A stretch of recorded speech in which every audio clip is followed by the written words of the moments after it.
বিসমিল্লাহির রহমানির রহিম। সম্মানিত বাংলাদেশে বর্তমান প্রধান উপদেষ্টা আমার প্রাণপ্রিয় স্যার ডক্টর ইউনূস সাহেবের দৃষ্টি আকর্ষণ করছি এবং পাশাপাশি ছাত্রদের দৃষ্টি আকর্ষণ করছি।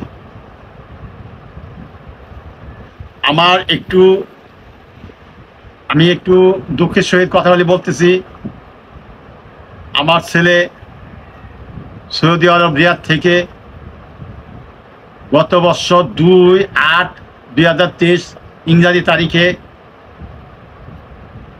2 কার্টনে 90 কেজি সামান, খাবার, কিছু কাঠবাদাম, কিছু খেজুর, একটা কম্বল, বেডশিট, এগুলি মিলাইয়া আমাদের গোড়া বাপ মার জন্য আমার ছেলে খুব শখ করে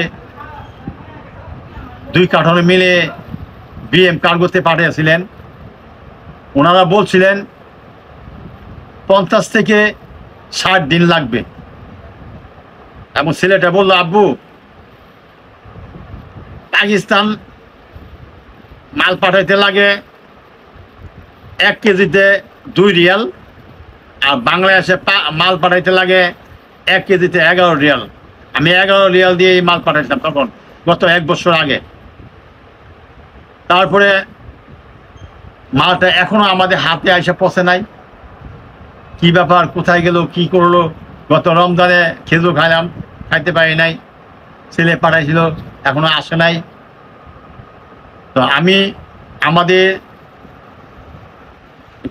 আমার ছেলেকে বললাম, আব্বু মাছ আমার তো আসে নাই। তারপর ছেলে খবর নিল, ওনারা বলতেছে ঢাকা, বাংলাদেশের ঢাকা কমলাপুর কার্গোতে আছে এখনো। তবে খবর নিলাম, কার্গোতে ফোন নাম্বার দিছিল যে কার্গোর দায়িত্বে আছে। উনি বলতেছে বর্তমান সরকার কার্গো খোলা অনুমতি দেয় নাই।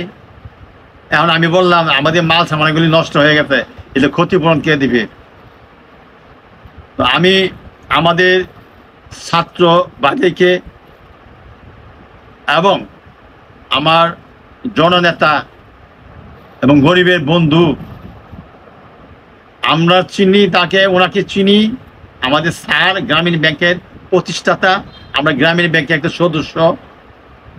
যে আমার স্যার যাতে দয়া কইরা আমার এই সামানগুলি বিএন কার্গোটা ছেড়ে দেওয়ার ব্যবস্থা করে, মাল সামানগুলি ছেড়ে দেওয়ার ব্যবস্থা করে দেন। আমরা গ্রামের মানুষ কোথায় কার কাছে বিচার চাবো? যখনই কার্গোতে ফোন দিলাম কমলাপুর, ওনারা বলছে আমাদের কোনো করার নেই। আগে যে এটা চেয়ারম্যান ছিল, উনি বর্তমানে জেলে আছে। কে ছিল আমি জানি না, উনি জেলে আছে। এখন বর্তমানে যে আসবে ওনারা কি করে তাও আমি জানি না। তো আমি আমার স্যারের দৃষ্টি আকর্ষণ করছি, ডক্টর ইউনূস স্যারের দৃষ্টি আকর্ষণ করছি, উনি দয়া করে যদি বলে দেন বিএম কার্গোর মালামালগুলি আপনারা ছেড়ে দেন, তাইলে আমার নরসিংদীতে মালামালটা নিয়ে আসবে, তখন আমি পাবো, ইনশাল্লাহ অনেক উপকৃত হব। আমার কাছে রিসিটও আছে, মালামালের রিসিট আছে, সব কিছু আছে। দয়া করিয়া আপনার মালামালগুলি স্যার, আমার এই কথাগুলি শুনেন, দয়া করে আপনি অনুমতি দিয়ে দিলে মালামালগুলি আমরা পাইতে পারি ইনশাল্লাহ। আল্লাহ আপনাকে ভালো রাখুক, সুস্থ রাখুক, বাংলাদেশ দীর্ঘজীবী হোক। নতুন প্রজন্ম সবাইকে আমি সেলুট দেই, ছাত্র সমাজ সবাইকে আমি সেলুট দেই। আমার উপকারের কথা আমি বলবো না, দয়া করে আপনারা আমার উপকারটা করে দেবেন ইনশাল্লাহ। এগুলি আমি শেষ করলাম। বাংলাদেশ চিরজীবী হোক।